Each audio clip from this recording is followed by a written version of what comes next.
Hi, it's Dwyer, gamblersadvisory.com, dwyervip.com. Remember, the opinion you should follow should be your own.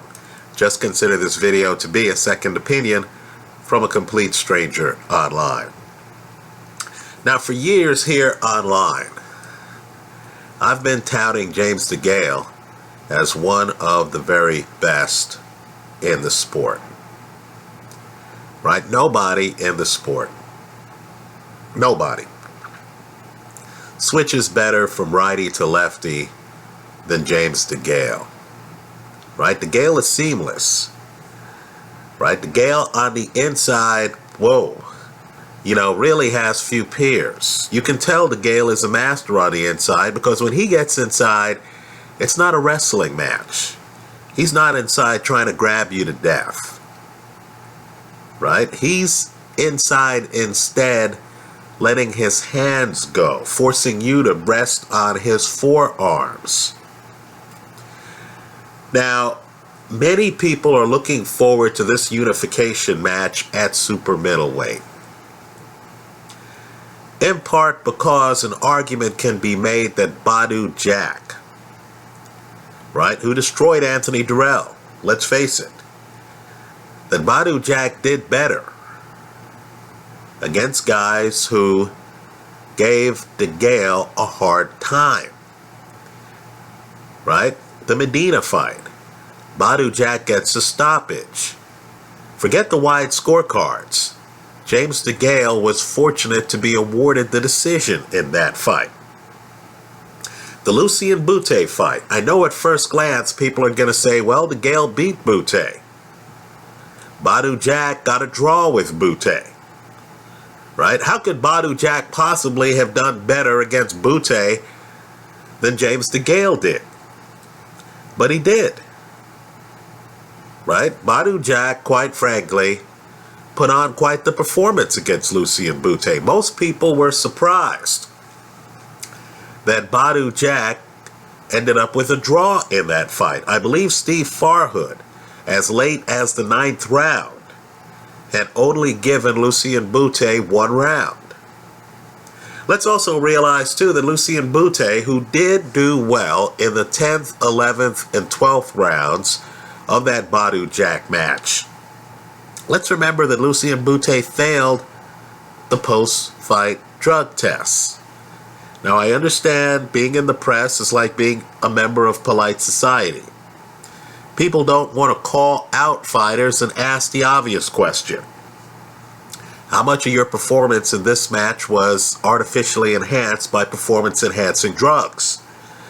But the bottom line is you have to be a skeptic when you see a guy suddenly look like he has much more stamina in the championship rounds after being dominated for 8 or 9 rounds against a world-class opponent. Right? Then, of course, there's George Groves. Now, let me say this about George Groves. I've long believed, in fact, I believe I'd pick Groves over Carl Froch. I've long believed that George Groves has more talent than most in boxing. The George Groves who was with Adam Booth, who put on a masterpiece performance against James DeGale, it's DeGale's one loss, would have beaten most. That was a rare fighter. That was a great performance. Now, I understand boxing's an adult sport. I understand if you get a group of men in a room long enough, they're going to start disagreeing about something. Right? I get it that George Groves and Adam Booth didn't see eye to eye. Let's be clear on the styles. Groves wins that fight on his back foot, shooting a jab, circling James DeGale. Right? Groves has mobility. Unfortunately, George Groves wants to be a slugger. He doesn't want to be a boxer. Now, George Groves loses to Badou Jack And really, in my opinion, one man's opinion, he lost by split decision. He gets dropped early in the fight. George Groves left that fight on the table. As you're looking at the fight, you're just wondering, why is George Groves not moving around the ring? We know he has the lateral movement. That's on tape. That's the DeGale fight. You know George Groves can move and flick a jab and has hand speed and has power. You know he can be a boxer puncher. What's he doing forgetting about the boxing part and just trying to be a puncher? So, right, I know from Badou Jack's position, he beat Groves, officially. DeGale lost to Groves.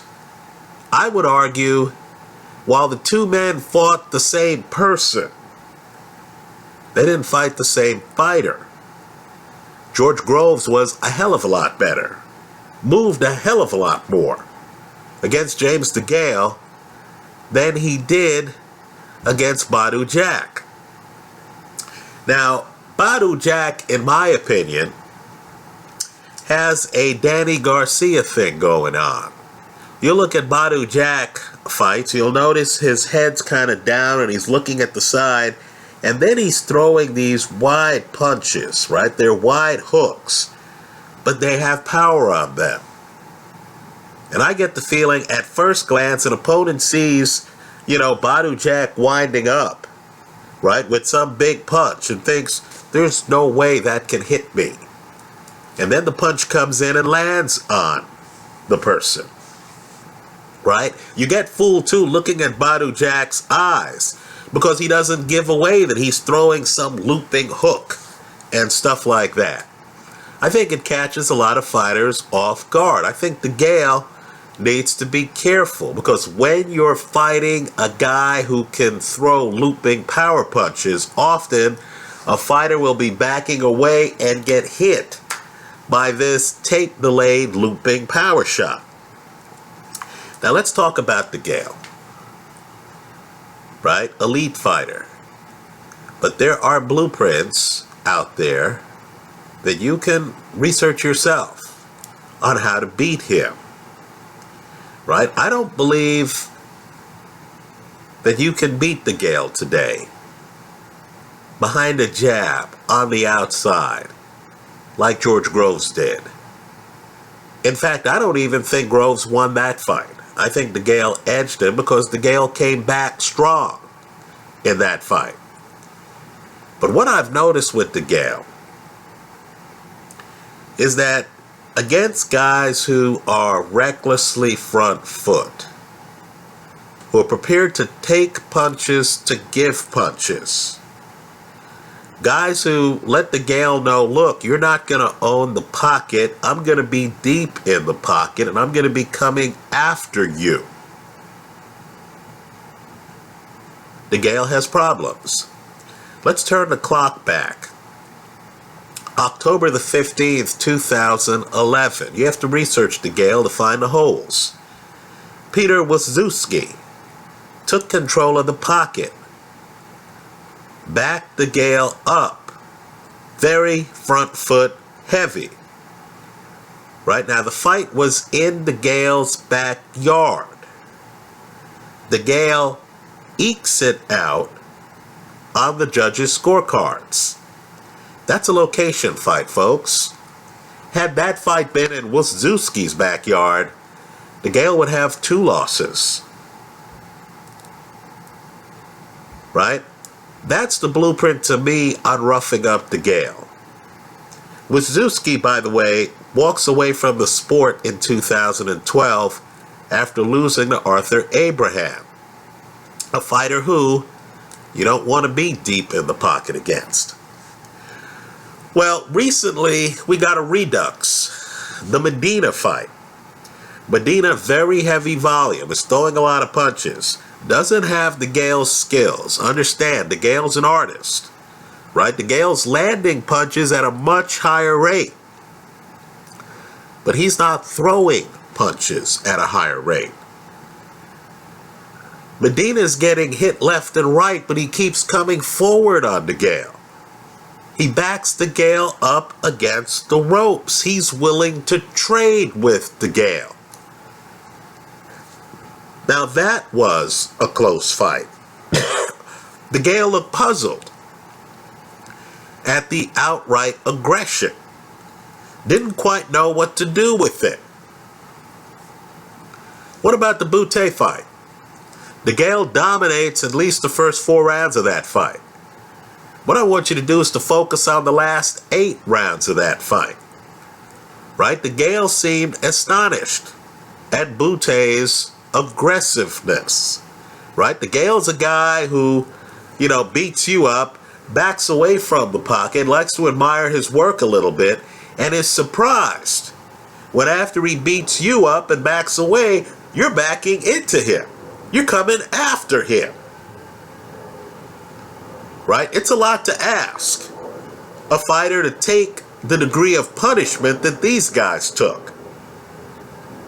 But understand, DeGale is a guy who, when he's fighting someone hyper-aggressive, has problems. Now let's talk about the blueprint on Badou Jack. This video's up on YouTube. Badou Jack fought a guy named Derek Edwards. Right now, Derek Edwards is not headed for boxing's Hall of Fame. He lost the fight right before he fought Badou Jack. Did you know that after he knocks out Badou Jack early, he hasn't won since? He fought 3 times, lost all 3. But Derek Edwards is a guy who throws an excellent right hook up top. And Badou Jack's jab isn't stiff. Right? Badou Jack at times comes in, he's a power puncher. He comes in, he throws a perfunctory jab, he's just trying to set up hooks. Right? There's the problem. He comes in on Derek Edwards, he throws a tepid jab. Now understand, a stiff jab knocks an opponent back. The opponent's hit with a stiff jab, opponent can't do anything. Stiff jab's like a 2x4. A tepid placeholder jab, the opponent's hanging around, right? The jab comes and hits him, he's like, I don't give a shit. I don't care about this jab. The jab comes, the guy ducks. Badou Jack is extended. He has his hand forward. Derek Edwards, whose only shot is to land some lunging hook, does exactly that. Hits Badou Jack on the temple. That fight's over. Badou Jack barely gets back on his feet, beats the count. The referee tries to do him a favor. Could have stopped the fight right there. Lets the fight continue. Here's where it gets disturbing. Edwards comes in. Badou Jack tries to tie him up. Edwards lands, guess what? Another right hook. I believe Badou Jack is susceptible to right hooks. Understand, Lucien Boutte is a southpaw. Right? DeGale, by contrast, is ambidextrous. George Groves, post Adam Booth, he's just winging it in fights. He's not setting punches up like he used to. I think James DeGale is a qualitative step up. Qualitative step up from the guys Badou Jack has been fighting. And I'm guessing James DeGale is looking at Badou Jack's defense and he's realizing that there are going to be opportunities for him to land hooks to Badou Jack's head. Badou Jack also is a bit of a straight liner, right? He comes at you, don't get me wrong, he has a construct, right? He's able to throw bombs, heavy on the power punches, comes in, wants to fight you, but you can force him to reset with lateral movement. I think Badou Jack is going to get hit with bombs in this fight. I don't think DeGale wants to leave anything up to the judges. I think DeGale also understands that he can't stay in the pocket with Badou Jack, who's going to try to be front foot heavy, like Medina was. I like James DeGale in this fight. I like DeGale big. I think DeGale unifies the super middleweight title. Quite frankly, I wouldn't bet against DeGale against any of the light heavyweights. Right? DeGale's a super middleweight. I think DeGale would give Sergey Kovalev more problems than Andre Ward did in their last fight. Right? Just understand, I think DeGale is that good. Right? The bet I'm recommending here is one-sided. Right? It's DeGale simply to win the fight, hedged with a little bit sprinkled on DeGale by KO. But understand the risk involved. Right? Badou Jack has traveled many of the same roads DeGale has. Right? He's fought George Groves. He's fought Lucien Boutte. He's fought Medina. An argument can be made that Badou Jack did better against all three than James DeGale did. Also, Badou Jack fights under the Mayweather banner. Right? World-class trainers, etc. Right? This is a guy who, was a distinguished amateur. Right? I know DeGale won the gold medal. Just understand, Badou Jack was also a distinguished amateur. You look at the CompuBox numbers from the Lucien Boutte fight. This is a fight where Boutte fails a drug test afterwards. And they're a bit staggering. Right? Badou Jack landed 61% of his power shots against Lucien Boutte. Badou Jack landed 278 punches to Boutte's 179 punches. So what I'm saying to you here is that Badou Jack is underrated. But yet I'm picking his opponent because I believe, simply put, his opponent is simply one of the very best in the sport. Right? I like James DeGale here. I think it's a statement fight. If DeGale is serious about leaving a legacy, he needs to make a statement in this match. Right? I like DeGale simply to win, hedged with, or let's say supplemented with DeGale by KO, simply because that KO prop is a nice kicker to add to your winnings. But let's be clear. Understand the risk involved. If Badou Jack wins this fight either by decision or by stoppage, you lose it all. That's how I see it. Let me hear from you. I hope you leave your comments in the comment section to this video. Thanks for stopping by.